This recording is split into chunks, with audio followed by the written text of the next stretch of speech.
Васил Икономов.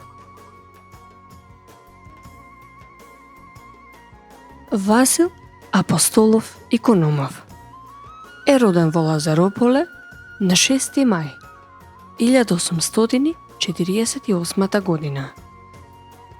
Василко, како што го викале сите од родното село, потекнува од најстариот род во селото Димковци, кој подоцна го добиваат презимето Поповци, заради тоа што тие ги давале селските попови.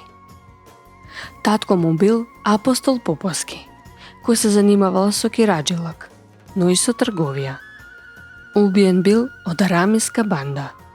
Мајка му била Риста Чуреска, кој починал во 1854 година, кога Василко имал само 6 години.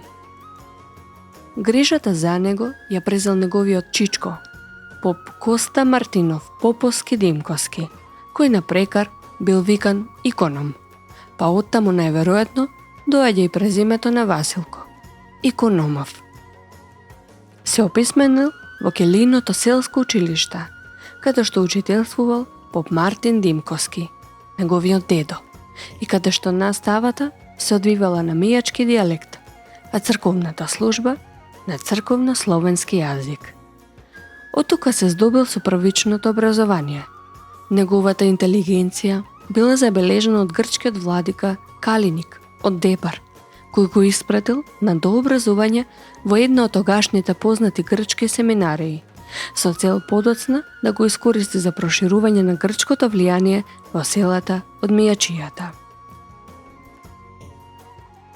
По завршувањето на школувањето и откако се вратил во родното Лазарополе, Васил Икономов му е откажал послушноста на грчкиот владика. Васил се оженил за прв пат во 1865 година, на своји 17 години. Од тој брак имал едно дете, кое набрзо умрело, а исто така и жена му. Се оженил и по втор пат, но и таа жена набрзо му умрела. Конечно, на 20 годишна возраст, во 1868 година, се оженил и по трет пат.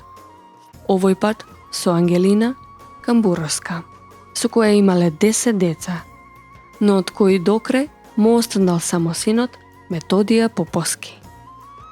Тој активно се вклучува во црковното антипатриаршиско движење, кое што постоело не само во селото, туку и на целата територија на Западна Македонија.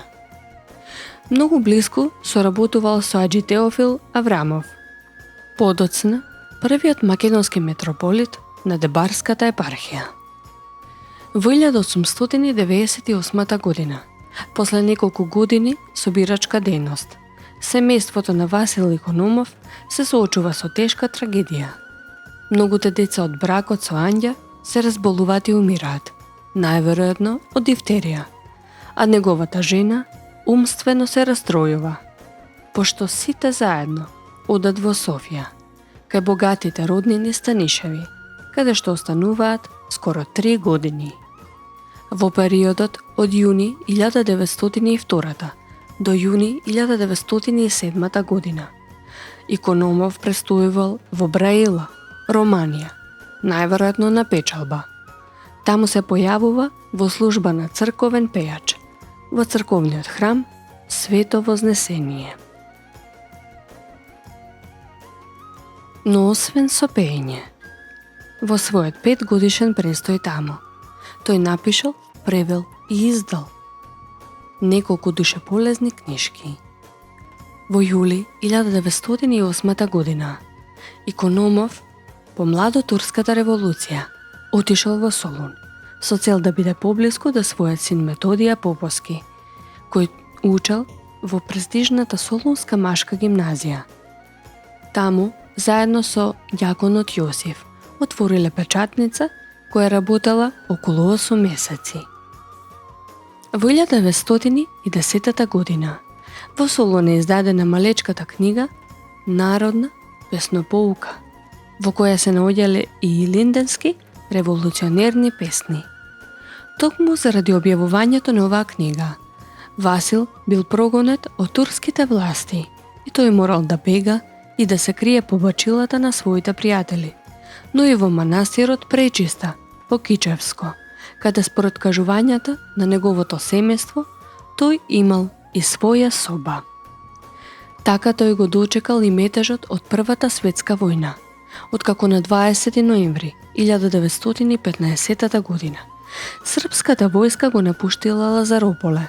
Тука дошле бугарските окупациони сили и воспоставиле своја управа.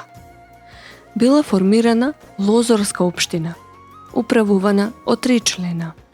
Васил Икономов како председател, Мицо Јанков член и Спиро Ангелов член, Спасе Исов секретар и благаник. Василко Икономов како кмет на селото останал до 24 декември 1917 година, кога со наредба бил префрлен во Требишката општина на иста должност. За време на неговото кметство во селото било формирано народно читалиште, за чиј председател бил именуван свештеникот Даниел Попкостов, кој бил негов братучет, а за раководител на читалиштето бил определен тогаш главниот учител во селото Методија Поповски, неговиот син. По капитулацијата на Бугарија и завршувањето на Првата светска војна, Икономов повторно се засолнил во манастирот Пречиста, но тој бил набрзо откриен од српската власт. Заедно со синот биле осудени на бесилка, од која ги спасил галичанецот Васил Чоланчевски. По ова, тој се прибрал во родното село и водел мирен, старечки живот. На 4 јуни 1934 година, во своето Лозарополе, на над 86 годишна возраст, починал Василко Поповски Икономов.